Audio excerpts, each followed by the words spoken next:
Terbaru. Dugaan transaksi 560 miliar. Lukas NMB diperiksa KPK. Pusat Pelaporan dan Analisis Transaksi Keuangan, PPATK, mengungkap temuan soal dugaan penyimpanan dan pengelolaan uang yang tidak wajar oleh Gubernur Papua Lukas NMB. Setidaknya terdapat 12 temuan PPATK. Salah satunya terkait setoran tunai yang diduga disalurkan Lukas NMB ke kasino judi yang nilainya ditaksir mencapai 0,5 triliun lebih. PPATK menduga, Lukas NMB terlibat aktivitas perjudian di 2 negara. Salah satu hasil analisis itu adalah terkait dengan transaksi setoran tunai yang bersangkutan di kasino judi senilai 55 juta dolar Singapura, atau 560 miliar rupiah. Itu setoran tunai dilakukan dalam periode tertentu, kata Kepala PPATK Ivan Yustiavandana dalam konferensi pers di kantor Kementerian Koordinator Bidang Politik, Hukum, dan Keamanan Kemenko Polhukam, Senin tanggal 19 September tahun 2022. Selain itu, PPATK juga menemukan dugaan setoran tunai tak wajar yang dilakukan pria yang belum lama ditetapkan sebagai tersangka dugaan kasus gratifikasi 1 miliar rupiah oleh Komisi Pemberantasan Korupsi, KPK. Ivan menyebut setoran tunai tak wajar itu dilakukan dalam jangka waktu pendek dengan nilai fantastis mencapai 5 juta rupiah dolar Singapura. Kemudian, masih dengan metode setoran tunai, tercatat ada pembelian jam tangan mewah senilai 55.000 dolar Singapura atau sekitar 550 juta rupiah. PPATK juga mendapatkan informasi bekerja sama dengan negara lain dan ada aktivitas perjudian di 2 negara yang berbeda. Itu juga sudah PPATK analisis dan PPATK sampaikan kepada KPK, Komisi Pemberantasan Korupsi, kata Ivan. Atas kasus ini, PPATK telah membekukan sejumlah transaksi yang diduga dilakukan Lukas ke beberapa orang melalui 11 penyedia jasa keuangan. Ke-11 penyedia jasa keuangan itu mencakup asuransi hingga bank. Nilainya lebih dari 71 miliar rupiah. Bahkan, menurut PPATK, transaksi mencurigakan tersebut turut melibatkan putra Lukas NMB. Transaksi yang dilakukan di 71 miliar rupiah tadi mayoritas itu dilakukan di anak yang bersangkutan. Di putra yang bersangkutan, Lukas NMB, kata Ivan. 1. Punya manajer pencucian uang. Sementara itu, Menteri Koordinator Bidang Politik, Hukum, dan Keamanan Menko Polhukam, Mahfud MD menyebut bahwa NMB diduga memiliki manajer pencucian uang. Kemudian juga adanya manajer pencucian uang yang dilakukan atau dimiliki oleh Lukas NMB, kata Mahfud. Namun, Mahfud MD tak merinci ihwal manajer pencucian uang tersebut. Ia hanya mengatakan bahwa kasus yang menjerat NMB bukan hanya soal dugaan gratifikasi 1 miliar rupiah. Sedangkan kasus lainnya yang hingga kini masih didalami, yakni dana operasional pimpinan hingga dana pengelolaan Pekan Olahraga Nasional (PON). 2. Penuhi pemeriksaan dan kooperatif. Selain itu, Mahfud MD meminta Lukas NMB memenuhi panggilan KPK terkait kasus yang menjeratnya. Ia memastikan, jika kasus dugaan korupsi ini tak terbukti, NMB tak akan ditahan. Sebaliknya, jika Lukas terbukti terlibat maka harus bertanggung jawab. Lukas NMB, menurut saya, kalau dipanggil KPK datang saja. Jika tidak cukup bukti, kami ini semuanya ada di sini menjamin dilepas, kata Mahfud MD. Tapi, kalau cukup bukti harus bertanggung jawab karena kita sudah bersepakat membangun Papua yang bersih dan damai, ujarnya lagi. 3. Fasilitasi pengobatan. Sementara itu, KPK menyatakan siap memfasilitasi pengobatan NMB. Faktor kesehatan ini juga yang membuat NMB mangkir dari panggilan KPK untuk diperiksa terkait kasus gratifikasi.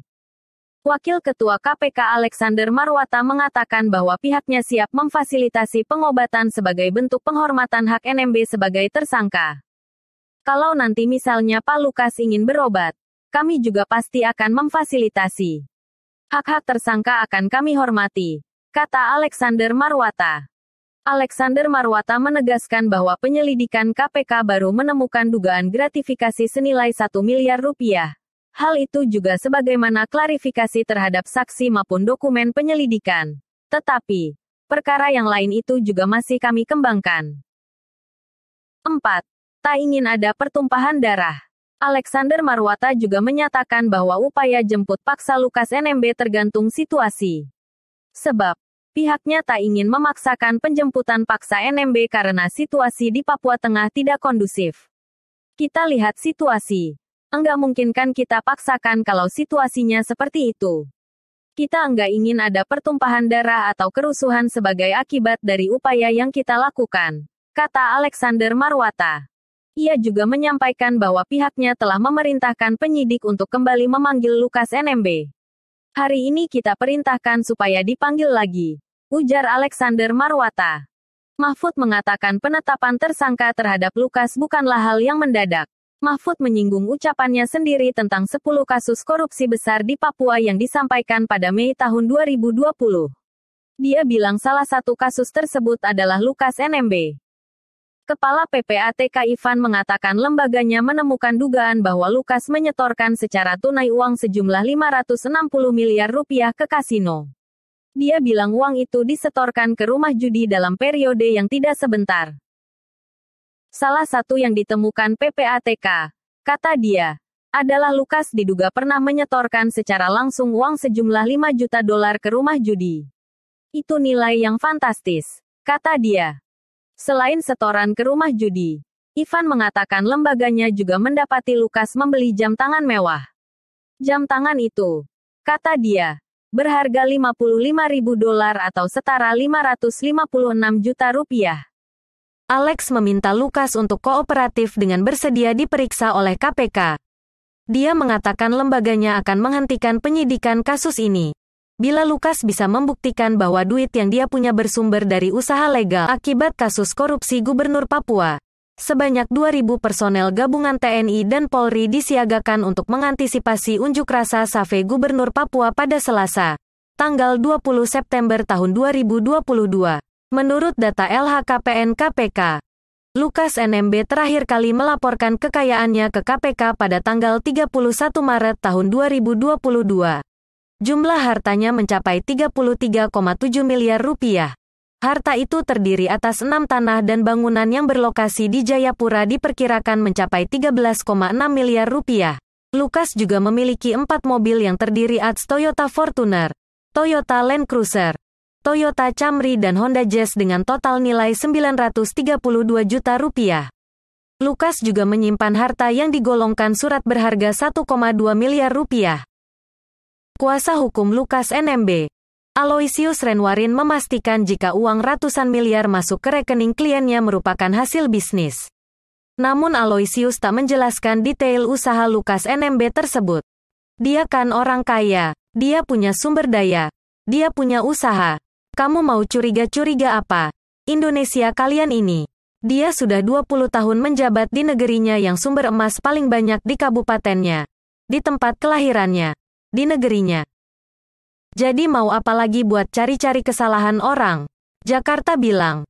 Papua baik-baik sudah, kata Aloysius dalam keterangannya.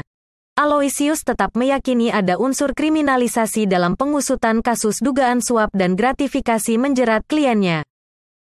Apalagi menurut dia, KPK bersama Menko Polhukam Mahfud MD dan Kepala PPATK tiba-tiba menyebut ada uang ratusan miliar yang mencurigakan di rekening Lukas. Padahal, sebelumnya KPK hanya menyebut dugaan suap hanya 1 miliar rupiah. Pada 2021, Lukas NMB beserta 2 orang pendampingnya dideportasi dari Papua Nugini akibat masuk melalui jalur ilegal. Lukas NMB mengakui, ia masuk ke Papua Nugini melalui jalan setapak menggunakan ojek dengan tujuan berobat dan melakukan terapi. Jangan lupa di like dan subscribe channel YouTube Info Indonesiaku.